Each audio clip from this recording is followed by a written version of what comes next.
Hello everyone, welcome back to my channel.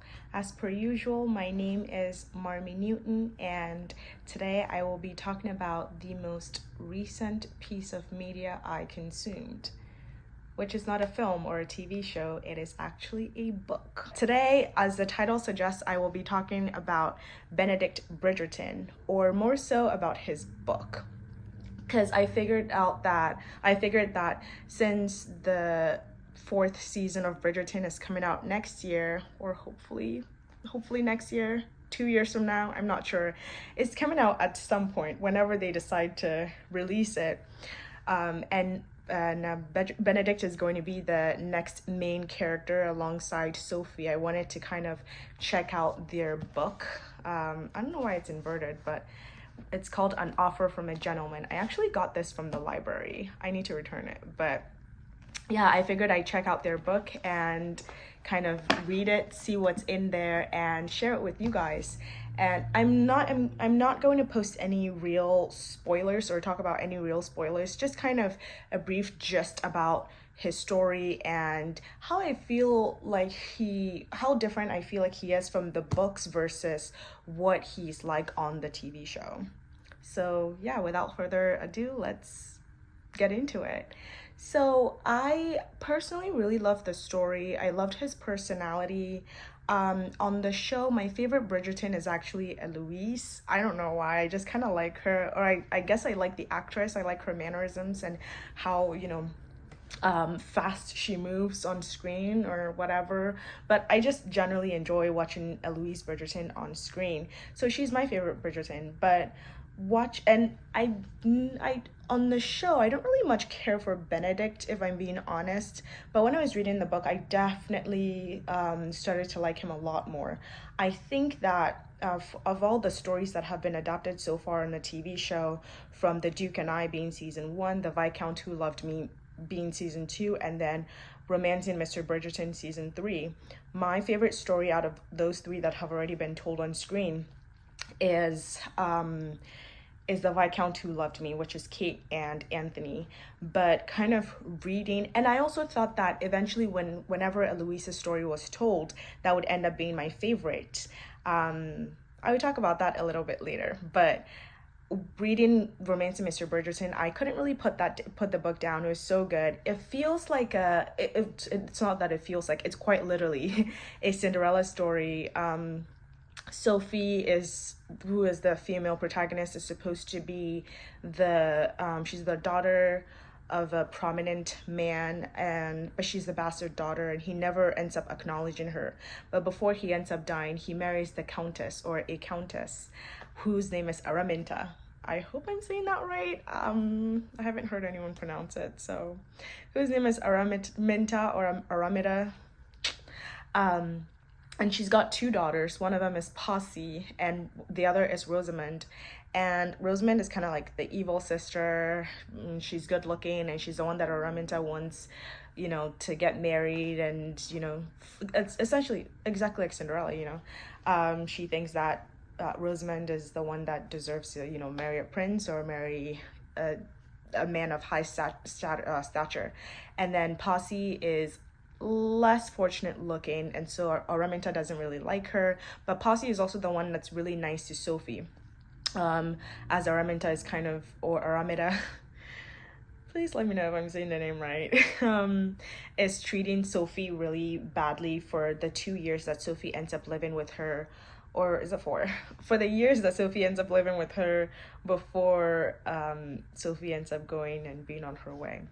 So Benedict and Sophie meet initially at the winter ball, which, if you watched season 3 of Bridgerton, you'll realize that at the very end, Eloise and Benedict are talking about their mom's winter ball, which is coming up very soon. So I'm guessing they'll probably end up opening season 4 with the ball, because that's where Benedict ends up meeting her. And Sophie is dressed in a costume. It's a masquerade, so obviously she's covered up, and he has this really magical night with her, and then essentially spends years and years and years trying to find this this mystery woman. A really big difference that I noticed about the book is this is also the first Bridgerton book that I personally read. And a really big difference that I noticed about the book versus the TV show is that the book hones in on the characters. The TV show kind of uses the characters the book is actually about as a kind of a template, and they spend the rest of the time telling a bunch of different stories at the same time and blah blah blah. But this book definitely hones in on just Benedict and Sophie, and then the characters that revolve around them that are directly involved in the actual romance. And I really like that. I feel like in general in the show, I don't really know what they're trying to do with Benedict. He's just kind of all over the place, wishy-washy. He's in art school, he's having threesomes, he's blah blah blah. It's just so much. In the book, I feel like he's much lighter. He's a very funny guy, honestly. Him and Sophie, that's actually what I really liked about the book. I feel like they had a lot of chemistry, a lot of banter. It's very well written. And yeah, him and Sophie get on very well, and Sophie is very stubborn, and I hope that that ends up being reflected in the TV show as well whenever we end up getting it eventually. So yeah, and it's so funny because Benedict literally owns a cottage called My Cottage, and it's I don't know if it's funny, but I thought it was funny. That's part of why I think Benedict is funnier in the books. It's very on the nose. It's a very on the nose name, but so that actually brings me to a point that something that I was thinking about when I was reading the books, which is the fact that for the first 3 seasons, the Benedict for Daphne, Anthony, and Penelope and Colin, those seasons are strictly set in London. So it's so much easier for them to essentially adapt the story, right? Because the books are set in London, or I'm assuming the books are set in London. I haven't read the books. But for An Offer from a Gentleman, the book doesn't actually take place in London. Benedict ends up meeting Sophie when he's away from London doing something completely different. So it's very interesting because I don't know how they plan on kind of doing that in the show, because they're kind of way away, like way far away from London on their own, doing their own thing, especially because Sophie is also a bastard and she works as a lady's maid. So if the two of them were together in society, it would seem super weird, and essentially their love story would not be able to happen or take place as it did in the books. So I'm very, very interested to see how they end up trying to fix that with the TV show, because do they end up just taking those two characters somewhere, like to My Cottage, which is where a lot of the story takes place, going to My Cottage and then coming back to London for the final half of the book, or the final leg of the book, and then while the Benedict and Sophie are gone, how do they find a way to tell all those like little side plots that literally no one has asked for, with the Mondridge family and the Featherintings and Cressida and everyone else? How are they going to figure that out? And then that also made me think of the fact that that might be why they ended up pushing Benedict's book to season 4 and then moving Colin and Penelope's stories to season 3, because technically Romance in Mr. Bridgerton, which is Colin and Penelope's story, is actually the 4th book. And I thought of that and I was like, oh, maybe that's why, because Sophie and Colin's story takes place so far away from London that it would definitely change the dynamics of the show, or the very chemistry of the show, if they do decide to follow the book strictly. But I feel like everyone who has seen the season 3 finale has seen that they definitely plan on making some really, really big changes between the book and the TV show, because literally Francesca's love interest has been converted to a girl. So they definitely are very much using the books as a blueprint now. So I'm kind of wondering what they're going to do with the actual setting of the story. And then this video isn't about Eloise at all, but I actually recently borrowed To Sir Philip with Love, which is Eloise's book, and I've been reading it this week. I'm actually almost done with it. Let me know if you guys want to see a video about that as well. But I got that, and I've been reading that too. And Eloise's story, which comes right after Colin and Penelope, which would be book 4. And essentially, I guess Eloise would now be after Benedict. I don't know what they plan on doing with the show, but it would make sense that they push Benedict's book back, because Benedict's book doesn't take place in London, and neither does Eloise's story. But then in the books, Eloise's story and Benedict's story take place close to each other. They don't take place in the same place, but it takes place close to each other. So I don't know if they had moved Benedict's book back so that they can kind of, because once they move the story outside of London, it would be so much harder for them to be able to kind of reel it back in and be like, oh no, blah blah blah, or whatever. I don't know, but it got me thinking about why they swapped Benedict and Colin's season.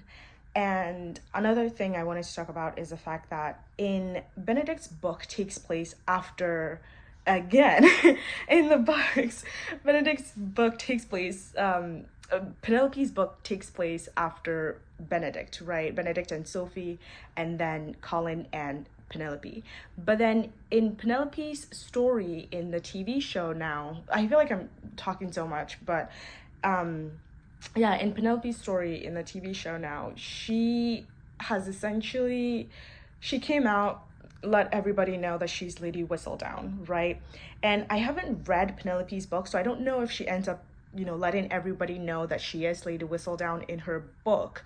But what is going to be interesting is seeing how people in London then react to Penelope being Lady Whistledown, and how that will change the chemistry of the book, right, of the TV show, right? Like, now that people know who Lady Whistledown is it going to be kind of like Gossip Girl, where like, a bunch of other people ended up being Gossip Girl at some point? Like, are they going to just have a new Lady Whistledown? I'm not sure. But because Benedict's book takes place before Penelope's book, so essentially when Benedict and Sophie's storyline is taking place, Whistledown is still going on normally, right? Because as at that point, Penelope hasn't come out, because her story is after Benedict and Sophie, right? So as at this point in the book, in An Offer from a Gentleman, everyone still doesn't, like, Lady Whistledown's identity is still at large, or yeah, it's still unknown. And so now that everybody knows who Lady Whistledown is, how is that going to affect how Benedict's story gets told in the TV show? And I was also thinking, that's also something that I was thinking about. I mean, Lady Whistledown, let's be honest, isn't really moving plot that much. Like, she's kind of the person that's announcing things in town and stuff, but her presence or lack thereof isn't really something that's very, very necessary to tell the story. So it'll be interesting to see how all of that is figured out for the next season. But overall, I really, really liked the book. I loved Sophie and Benedict's chemistry. That was the selling point for me. I like the fact that they honed in the book. It doesn't tell all these random side plots, and it doesn't have all these random side quests. And yeah, and then also the book starts from Sophie's childhood, which is also something that I was kind of wondering.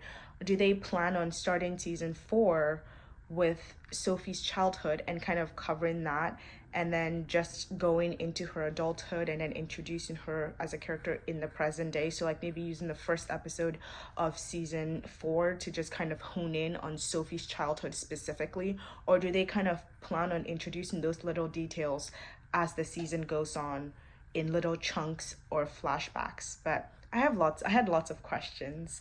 If you have any questions, opinions, anything to say, add, please feel free to leave them down in the comment section below, and feel free to like and subscribe to support a small growing YouTube channel. I hope you enjoyed this video, and if you want me to make a video about Eloise Bridgerton as well, like reading her book To Sir Philip with Love, let me know and I would happily do that.